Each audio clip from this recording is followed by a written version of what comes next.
Hello and welcome to the Nocturnal Astronomer. I'm your host, Atlas Reed, and tonight we're going to explore one of the most beautiful truths about our universe. Nothing is ever truly lost.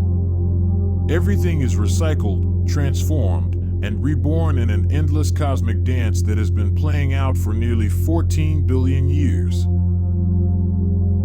Think about the atoms in your body right now. The calcium in your bones, the iron in your blood, the oxygen you're breathing. Every single one of those atoms was forged inside a star that died long before our sun was even born. You are quite literally made of stardust, and tonight we're going to trace that incredible journey from stellar death to new life. We'll walk through how massive stars explode in supernovae, scattering their enriched materials across space. How those clouds collapse to form new generations of stars and planets. How the heavy elements necessary for life itself could only be created through this process of destruction and rebirth. It's a story of transformation on the grandest scale imaginable. If you enjoy these types of videos, I'd really appreciate it if you'd give this one a thumbs up and consider subscribing to the channel. And I'm always curious, where are you watching from tonight, and what time is it there? Drop a comment and let me know. Alright, let's dive in. The universe operates on a principle that would make any environmentalist proud. Nothing goes to waste. When a star dies, it doesn't simply disappear into the void. Instead, it releases everything it spent millions or billions of years creating, sending those materials back into the cosmic pool where they can be used again. It's the ultimate recycling program, and it's been running since the first stars ignited in the early universe. In the beginning, right after the Big Bang, the universe was remarkably simple. Hydrogen made up about 75% of all matter, with helium accounting for most of the rest. There were trace amounts of lithium, and that was essentially it. No carbon, no oxygen, no silicon, no iron. None of the elements that make planets possible, let alone life. The periodic table was almost empty. This presented a problem. Those first stars, called population 3 stars, formed from this primordial gas. They were massive, burning bright and fast, but they were chemically simple. When they died, however, something remarkable happened.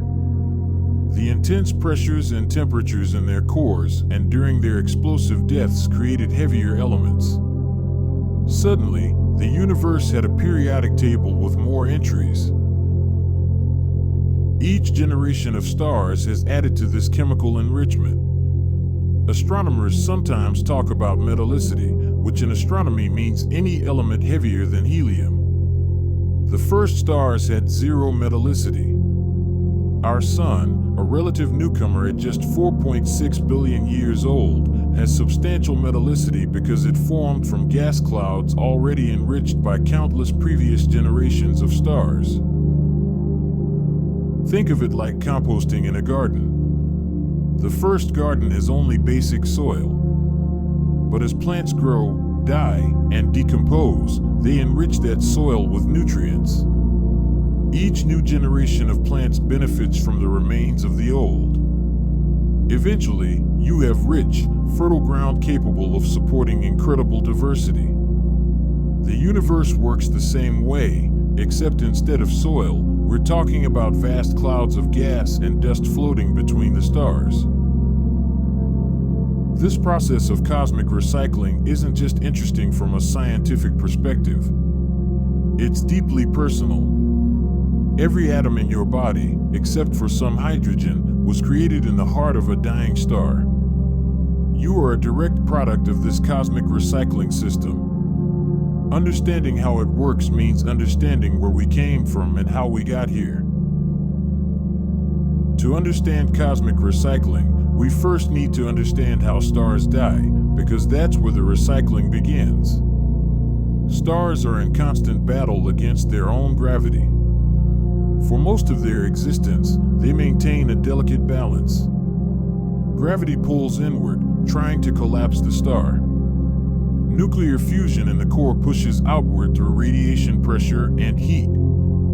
As long as these forces balance, the star remains stable. Our Sun is currently in this stable phase, fusing hydrogen into helium in its core. It's been doing this for 4.6 billion years and will continue for another 5 billion or so.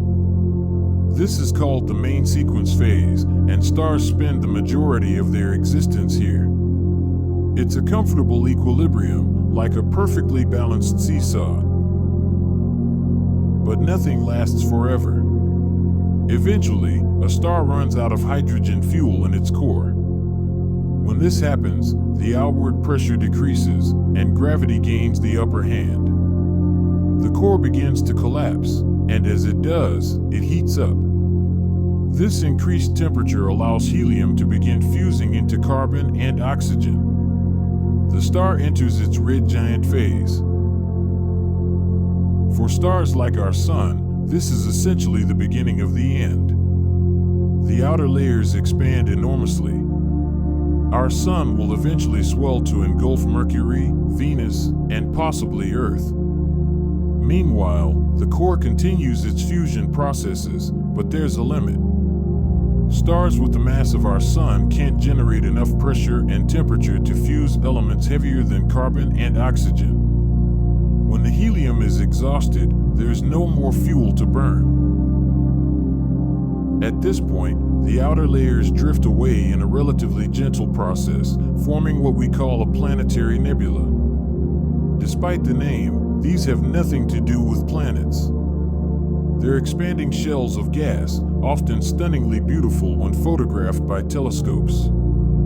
The core that remains becomes a white dwarf, a dense object about the size of Earth but containing roughly the mass of the Sun. It will cool slowly over trillions of years. This is the fate awaiting most stars, including our Sun. It's a relatively peaceful death, all things considered. The material in those expanding shells returns to interstellar space, enriched with the carbon and oxygen created during the star's red giant phase. This material can eventually help form new stars and planetary systems. But more massive stars, those with at least 8 times the mass of our Sun, face a far more dramatic end. These stellar giants can generate the extreme temperatures and pressures needed to fuse progressively heavier elements. After hydrogen, they fuse helium into carbon and oxygen. Then carbon into neon and magnesium. Oxygen into silicon and sulfur. Finally, silicon into iron. This process creates layers in the star's interior, like an onion. Each layer is fusing different elements, with the heaviest elements toward the center. The problem is that iron is the end of the line. Fusing iron doesn't release energy. It actually requires energy. When the core becomes iron, fusion stops abruptly. Without fusion to provide outward pressure, gravity wins decisively and suddenly.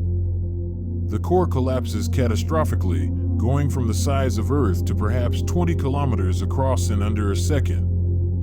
The collapse happens so fast that the outer layers are still falling inward when the core rebounds. The result is a supernova, one of the most violent events in the universe. In that moment, a single star can briefly outshine an entire galaxy containing hundreds of billions of stars. The energy released in a supernova is almost incomprehensible. In just a few seconds, a supernova releases more energy than our Sun will produce in its entire 10 billion year lifetime. That's the power needed to create and scatter the heaviest elements in the universe. Supernovae are the universe's foundries, the factories where most heavy elements are created. To understand how special they are, we need to look at what happens during those final explosive moments of a massive star's existence. The physics at play is extreme, pushing matter and energy to their absolute limits.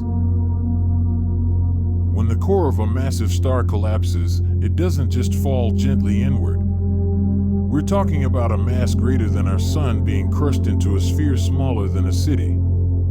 The density becomes so extreme that protons and electrons are forced together, creating neutrons. This is called neutron degeneracy, and the pressure from these packed neutrons is what finally stops the collapse. The core bounce that happens next is violent beyond imagination. Think of it like dropping a rubber ball. When it hits the ground, it compresses, then rebounds and bounces back up. Except in this case, the ball is the core of a star, and the ground is neutron degeneracy pressure. The rebound sends a shock wave tearing outward through the star at roughly 10% the speed of light. This shock wave encounters all those layers of the star we talked about earlier. The silicon layer, the oxygen layer, the carbon layer, and so on. As the shock wave plows through them, it heats these layers to billions of degrees and compresses them enormously.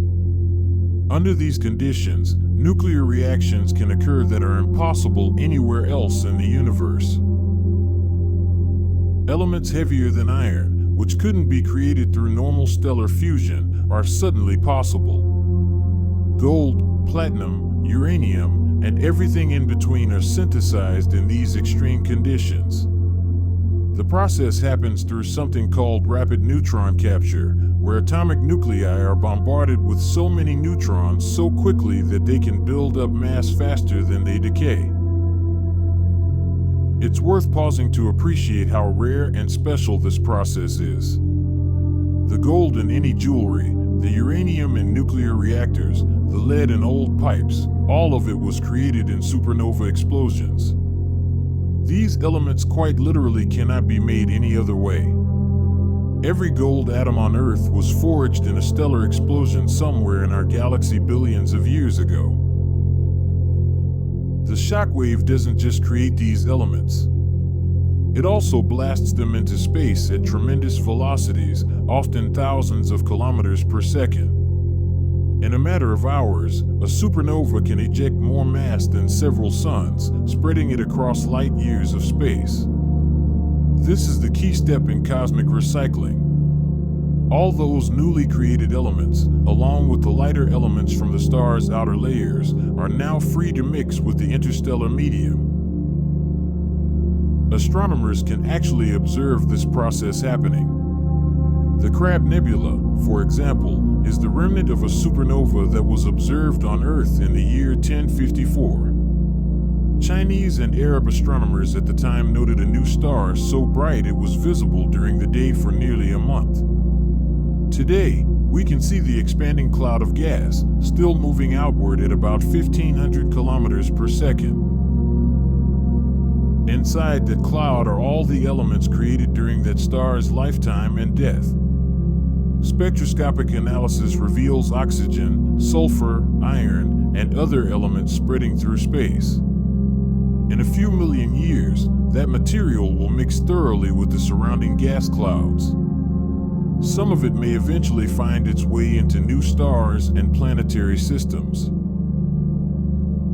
Not all supernovae are the same. The type we've been discussing, called core collapse supernovae, occur when massive stars die. But there's another type, called Type 1a supernovae, that happen when white dwarfs in binary systems accumulate too much mass from a companion star. These explosions are important for creating iron and nickel specifically, while core collapse supernovae produce a broader range of elements. Between the stars, space is not truly empty. There's a thin but incredibly important substance called the interstellar medium, and it's the connecting tissue that makes cosmic recycling possible. This is where supernova ejecta goes, where new stars will eventually form, and where the chemical enrichment of the universe gradually increases over time. The interstellar medium is extraordinarily dilute by earthly standards. On average, there's about 1 atom per cubic centimeter in the space between stars. For comparison, the air you're breathing is about 10 to the power of 19 molecules per cubic centimeter. That's 10 million trillion times denser than the interstellar medium. By our standards, it's essentially a perfect vacuum. But space is so vast that even this incredibly thin material adds up. The interstellar medium makes up roughly 10 to 15% of the total mass of the visible matter in our galaxy. That's billions of times the mass of our sun, just floating around between the stars. Most of it is still hydrogen and helium, but it's increasingly seasoned with heavier elements from countless stellar deaths. The interstellar medium isn't uniform. It exists in different phases, sort of like how water can be ice, liquid, or steam depending on temperature. There are cold, dense molecular clouds where temperatures drop to just 10 degrees above absolute zero. These clouds can be hundreds of light years across and contain enough mass to form thousands or even millions of stars. Then there are warmer, less dense regions called the warm neutral medium and the warm ionized medium. These regions have temperatures of thousands to tens of thousands of degrees. They fill much more volume than the cold clouds but contain less total mass. Light from nearby stars heats these regions and can ionize the hydrogen, stripping electrons away from the atoms. Most surprising are the hot ionized regions, where temperatures reach millions of degrees. These bubbles of superheated gas are created by, you guessed it, supernovae. When a star explodes, it doesn't just send material outward. It also heats the surrounding space to incredible temperatures. These hot bubbles can be hundreds of light years across and take millions of years to cool down. Think of the interstellar medium like the ocean. It has currents and eddies. It has warm spots and cold spots. It has storms in the form of supernova shockwaves. And just like Earth's oceans carry nutrients that support life, the interstellar medium carries the chemical elements that make planets and life possible. Material circulates through it, constantly mixing and evolving. When a supernova explodes, it creates a shock wave that plows through the interstellar medium like a boat moving through water. The shock compresses the gas in front of it, heating it and causing it to glow. This is why supernova remnants are so bright. We're seeing the collision between the expanding debris and the surrounding medium, a collision happening at thousands of kilometers per second. These shock waves do more than just heat gas. They also trigger star formation. When the shock compresses a cold molecular cloud, it can push the density past a critical threshold. Suddenly, parts of the cloud become unstable and begin to collapse under their own gravity. This is one of the ways that stellar death directly leads to stellar birth. The dying star's last act is to help create the next generation. Our own solar system might owe its existence to a nearby supernova. Some scientists believe that a shock wave from an exploding star compressed the molecular cloud that would become our sun and planets. There's even evidence in meteorites of radioactive isotopes that only form in supernovae and decay relatively quickly. Their presence suggests a supernova happened nearby and recently, in cosmic terms, just before our solar system formed. Star formation is one of the most beautiful processes in astronomy, and it begins in those cold, dense molecular clouds we just discussed. These clouds are the nurseries of stars, vast regions where gravity slowly gathers material together, concentrating it until nuclear fusion can ignite. Every star begins this way, including our sun, and the material they form from is thoroughly recycled from previous generations. Inside a molecular cloud, the temperature is frigid, just 10 or 20 degrees above absolute zero. At these temperatures, atoms move sluggishly. Gas that would normally have enough thermal energy to resist gravity finds itself vulnerable. If a region of the cloud is dense enough and massive enough, gravity can overcome the outward pressure of the gas. When this happens, the region begins to collapse. The collapse starts slowly, almost imperceptibly. Over hundreds of thousands of years, the cloud region contracts, gradually becoming smaller and denser. As it does, something interesting happens. The conservation of angular momentum means that any slight rotation in the original cloud becomes faster as it collapses, like a figure skater pulling in their arms during a spin.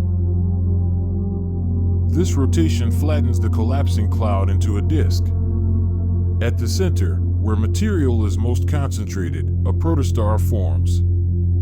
This isn't yet a true star because nuclear fusion hasn't begun. It's simply a hot ball of gas being compressed by gravity, glowing from the heat of that compression. Around it, the disk of material continues to swirl, and this disk is where planets will eventually form.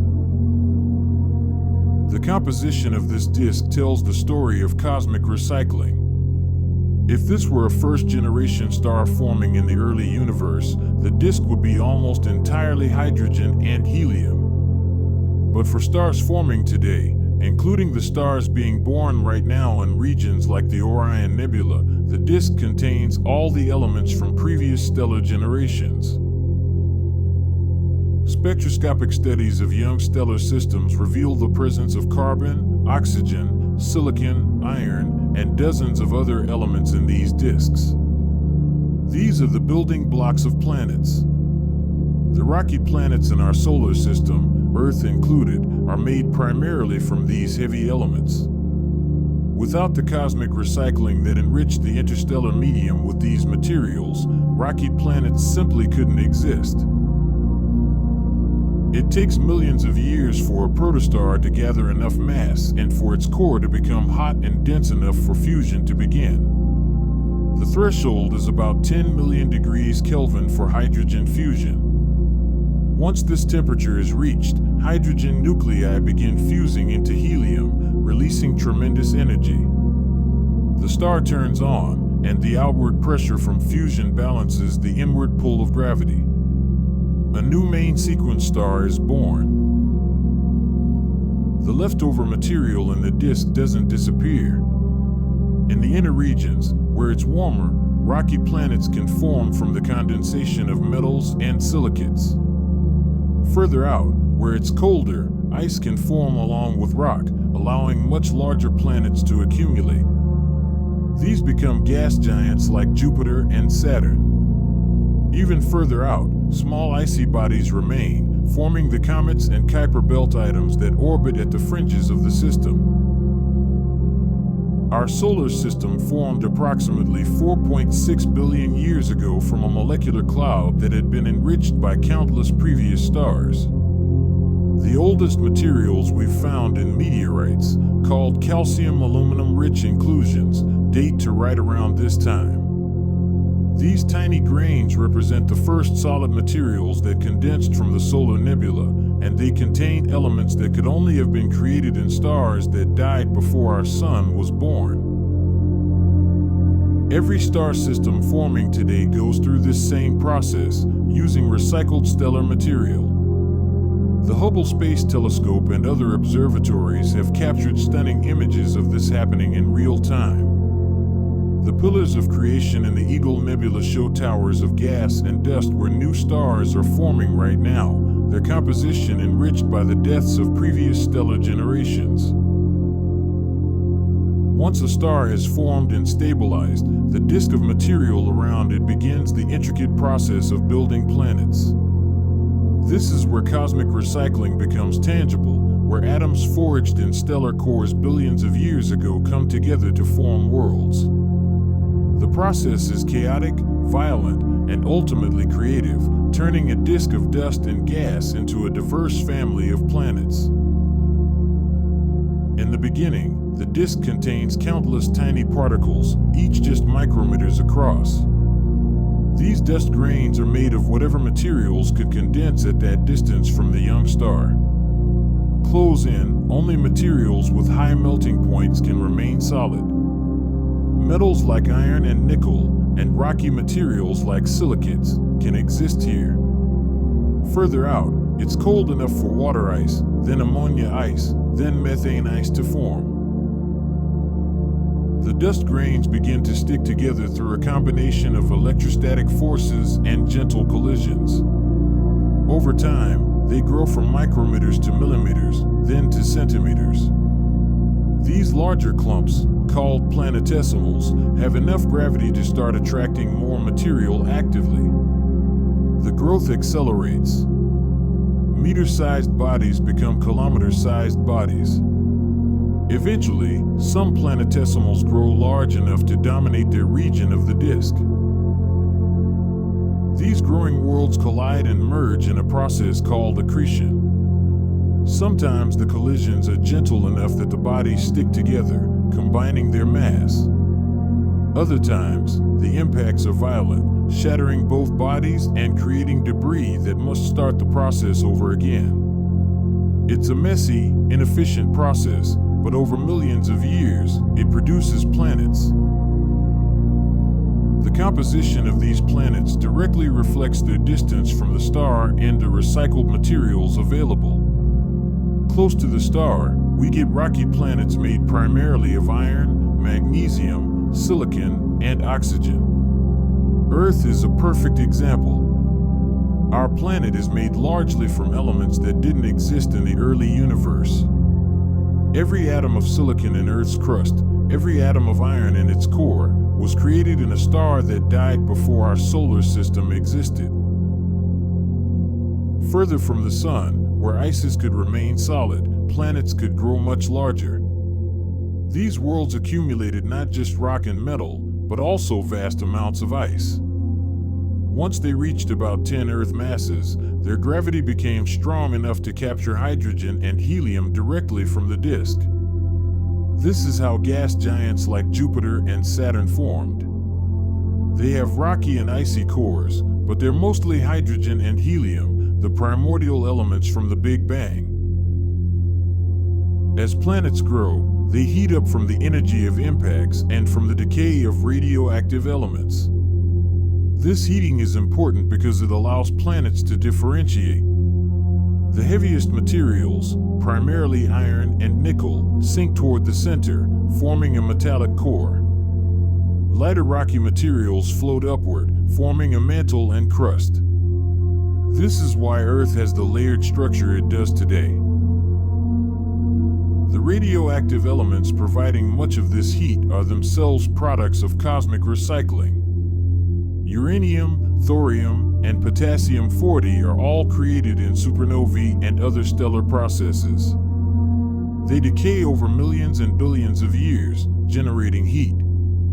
Without this heat source from long-dead stars, Earth's interior would have cooled quickly. We wouldn't have plate tectonics, and quite possibly life would never have arisen.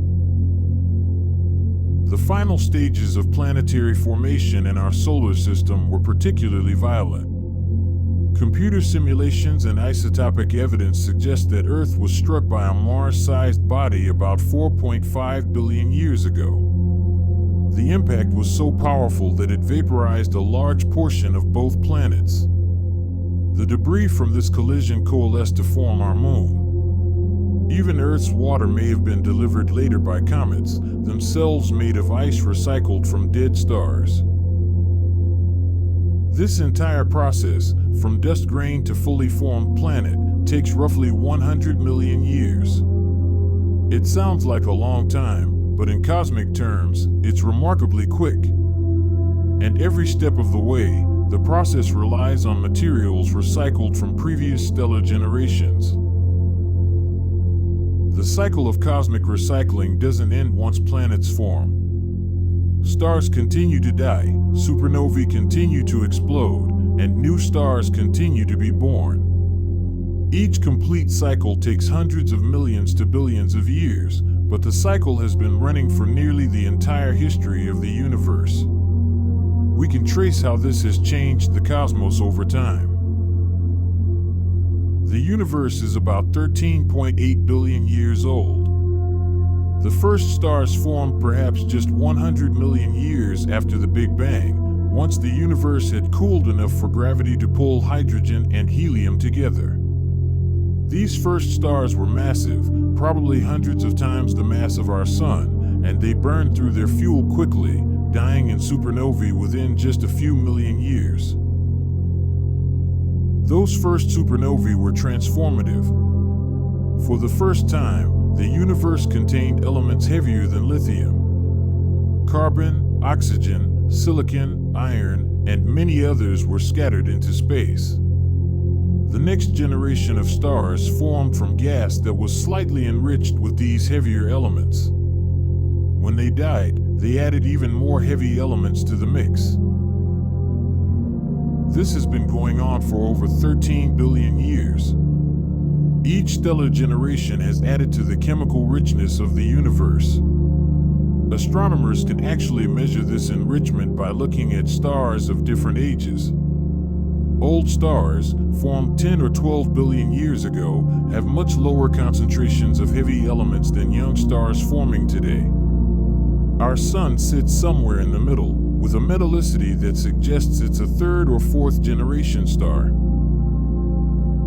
The rate of this enrichment has changed over time. In the early universe, star formation was incredibly active. Galaxies were forming and merging, creating bursts of new stars. Supernovae were correspondingly frequent. The enrichment of the interstellar medium happened rapidly during this period. As the universe aged and expanded, star formation gradually slowed. The enrichment continues, but at a more measured pace. Our galaxy, the Milky Way, has its own recycling rate. Astronomers think that it takes several billion years for material to complete one full cycle from star to supernova to interstellar medium to new star. The galaxy produces about 3 solar masses worth of new stars each year, while roughly the same amount of material is returned to the interstellar medium through stellar winds, planetary nebulae, and supernovae. This balance is important. If too much material got locked up in stars and planets permanently, eventually the galaxy would run out of gas to make new stars. Star formation would cease, and the galaxy would slowly fade as existing stars aged and died. Conversely, if stellar recycling were too efficient and all material stayed in the interstellar medium, stars might never form at all. The current rate seems to be a sustainable middle ground. Different types of galaxies have different recycling rates. Elliptical galaxies, which are often older, have used up most of their gas and formed few new stars. They're dominated by old, red stars. Spiral galaxies like the Milky Way have ongoing star formation, with new blue stars constantly being born in their spiral arms. Irregular galaxies often have bursts of intense star formation triggered by collisions or mergers with other galaxies. On really long timescales, trillions of years in the future, this cycle will slow down. Red dwarf stars, the smallest type of main sequence star, can burn for trillions of years. Once formed, they lock up their mass for cosmically vast periods. Eventually, most hydrogen will be incorporated into these long-lasting stars or into stellar remnants like white dwarfs and neutron stars. Star formation will become increasingly rare and eventually stop altogether. But that's an unimaginably distant future. For now, and for billions of years to come, cosmic recycling continues. Every day, somewhere in our galaxy, a star dies and returns its enriched materials to space. Every day, new stars ignite, incorporating those materials into themselves and their planetary systems. The cycle continues, as it has for most of the universe's history. We've traced the journey of matter from the cores of dying stars through the interstellar medium to new stellar systems and planets. Now it's time to consider the most profound implication of cosmic recycling. We ourselves are participants in this cycle. The atoms that make up your body have been through this process, some of them multiple times. Think about a single carbon atom in your body. Let's imagine its history. 10 billion years ago, it was part of a massive star somewhere in what would become the Milky Way galaxy. That star fused lighter elements in its core, eventually creating this carbon atom through the triple alpha process, where 3 helium nuclei combined. When the star eventually exploded in a supernova, our carbon atom was blasted into space. For millions of years, it drifted through the interstellar medium, mixing with hydrogen, helium, and other elements from countless other stars. Eventually, it became part of a molecular cloud. That cloud collapsed, forming new stars. Our carbon atom might have been incorporated into a star, only to be expelled again through a stellar wind. Or it might have missed the star entirely and remained in the disk around it. About 4.6 billion years ago, our carbon atom finally found a more permanent home. It became part of the disk around a newly forming yellow star, our Sun. As planetesimals collided and grew, the carbon atom was incorporated into a rocky body. Eventually, that body became part of Earth, perhaps delivered through a later impact with a comet or asteroid. For billions of years, the carbon atom cycled through Earth's geology. It might have been part of a limestone rock, then dissolved in the ocean, then incorporated into a shell of an ancient sea creature, then buried and transformed into sedimentary rock. Eventually, it entered the biosphere. Perhaps it was taken up by a plant through photosynthesis, then eaten by an animal, then released back into the air when that animal died and decomposed. And now, right now, it's part of you. Maybe it's in a protein in your muscle tissue, or part of a strand of DNA, or in a molecule of carbon dioxide you're about to exhale. Soon it will leave your body and continue its journey. It might become part of a tree, or dissolve in the ocean, or remain in the atmosphere for years before being taken up by another organism. This is true for every atom in your body. The hydrogen in your water molecules is mostly primordial, formed in the Big Bang. But the oxygen in that same water was created in stars. The calcium in your bones, the iron in your blood, the phosphorus in your DNA, the sulfur in your proteins, all of it was forged in stellar furnaces billions of years ago. Carl Sagan famously said that we are made of star stuff, and it's not just poetry. It's literal truth. The atoms in your left hand probably came from different stars than the atoms in your right hand.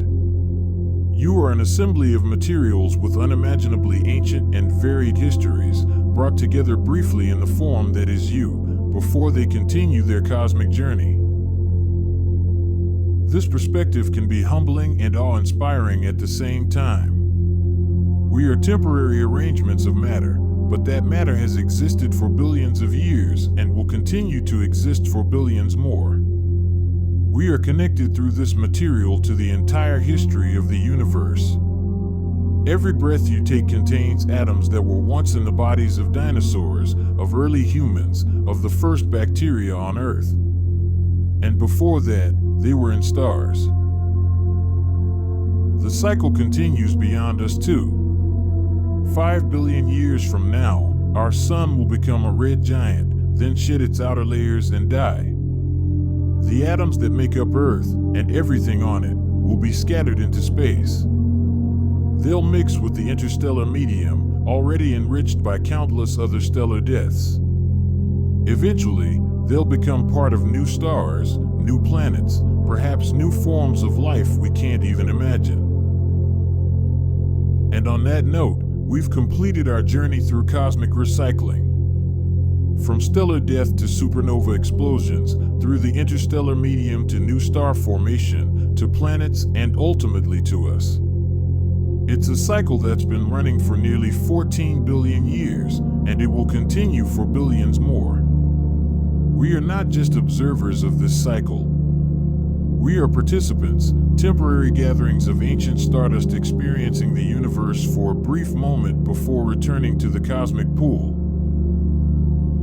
Thank you so much for joining me on this exploration. I hope it's given you a new appreciation for the atoms in your own body and the incredible journey they've taken to become part of you. This is Atlas Reed from the Nocturnal Astronomer. Until next time, keep looking up, and remember that you are made of the universe, and the universe is made of you.